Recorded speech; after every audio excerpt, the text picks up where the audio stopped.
Welcome back to Black News Tonight. With Africa's most populous country soon heading into a major election, a group dubbed Power Shift 2023 launched a campaign today aimed at throwing political support to a younger generation of Nigerians.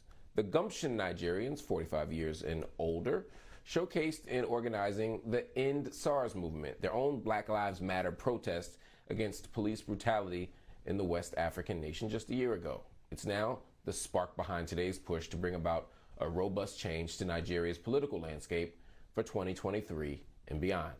Here to break down the shifting power dynamics in the country's politics by Nigeria's younger generations is DJ Switch, an artist and activist who stood up and spoke up during last year's End SARS protest. DJ Switch, it's a pleasure to have you on the show. Welcome. What in particular are young Nigerians looking to change in the country? First of all, thank you so much for having me here. It's an honor of mine to be able to share more of our stories to the world. Young people are demanding change, a country that works for us.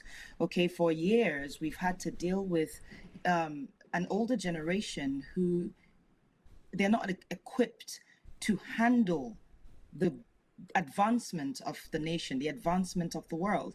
And so we've been demanding change and asking for accountability, an enabling environment to help us thrive, to help us succeed.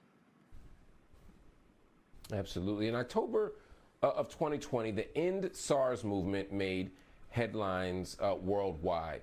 But how did you end up getting involved? And actually, let's pause because, for many people here in the States, when they hear SARS, they're thinking of a pandemic or an epidemic as opposed to exactly.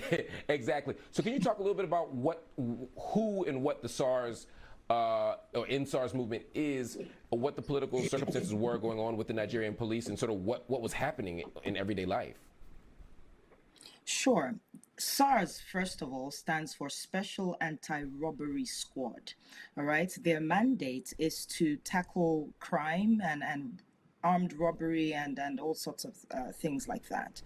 And it just so happened to be that they ended up being the armed robbers, conducting illegal searches on young Nigerians, killing young Nigerians, extorting young Nigerians, and this had been going on for years.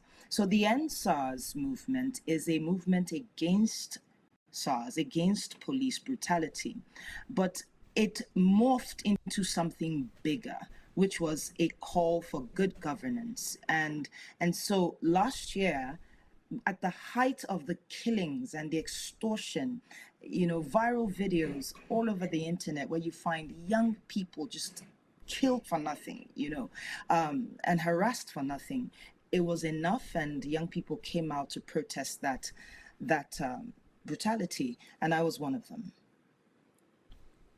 Absolutely. And in the period from when you all hit the ground, sort of challenging what was happening with SARS until now, have you seen progress? Have you seen any sort of improvement? Quite frankly, no. As a matter of fact, I dare say it's gotten worse. The only thing that I consider a win is the awareness. People are more aware, and not just in the country, around the world. I mean, I'm right here today with you on a huge platform like this, and that is because of that movement. The spotlight is on Nigeria, and the government has a responsibility to be better. The government has a responsibility to its citizens. And so that is the win. That is what I take away from this. End SARS movement wasn't just a one-off thing. It's now an identity. It's the youth's identity in Nigeria, because it is a bold stance against a government that is completely irresponsible and uncaring to the plights of young Nigerians. One of the things the government has done, speaking of the plight of young Nigerians, is the government engaged in a Twitter ban. And at Black News Tonight here, we covered the months-long ban on Twitter, which for many was mind-boggling. How else has the government impeded the progress that young Nigerians are looking to see, both now and in the future? The Twitter ban is such a careless movement, or rather a careless action by the government, because not only have they completely compromised the welfare and earnings of young Nigerians. The country has also lost millions in dollars with this decision of theirs. Okay, the country currently has some ban on cryptocurrency, which a lot of young Nigerians use as well. I sometimes I almost get the sense as if they just don't want us to excel. You know what I mean? And that's why I always refer to them as ancient, because the world is a technological village today, but our government can't seem to find innovative ways to use these platforms, and also, what's the word I'm looking for, enlist the help of young people. So the government tries nonstop with freezing accounts that deal in cryptocurrency. People have now had to resort to VPNs to be able to communicate, because Twitter, for instance, in Nigeria, is not just a chatting platform or for young people. Okay, we get security updates from Twitter.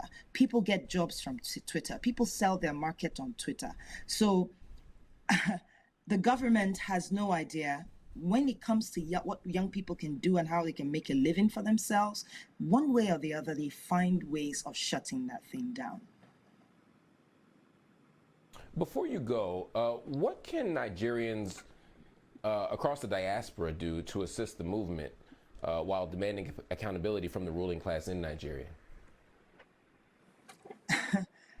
I know some very less busy people may use these words against me, but I urge every Nigerian in the diaspora to keep their ears to the ground as to when any of these politicians are coming to town, any town you're in, for their medical checkup, vacation, even in an official capacity, you name it. Meet them at the door.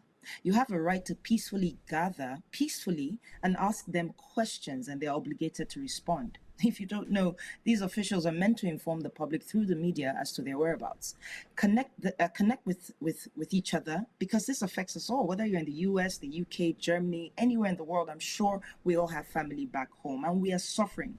So I'd like to give a real quick shout out to a man called Reno Omokri. He spent his own money, from my understanding, to fly to wherever the president of Nigeria, Muhammadu Buhari, is going for his medical treatment, for instance, to stage a protest, because you cannot leave Nigeria in such a poor state and then you're going abroad for checkup. I have never heard that the president of the United States, for instance, flew out of the US for medical checkup.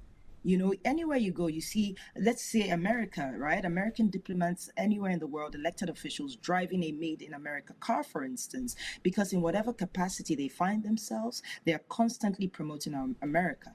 Our president rides in a Benz or so. The military uses that. Others uses BMWs, Audis. Meanwhile, we have a Nigerian-made automobile called Innocent. So I could go on and on, Mark. It's a long, long conversation to have. But do not stay silent. Wherever you hear they're coming, stage a protest peacefully. I like the way you're talking here. I thank you so much for your time. I appreciate you joining us on Black News Tonight. We'll continue to cover this story very, very closely.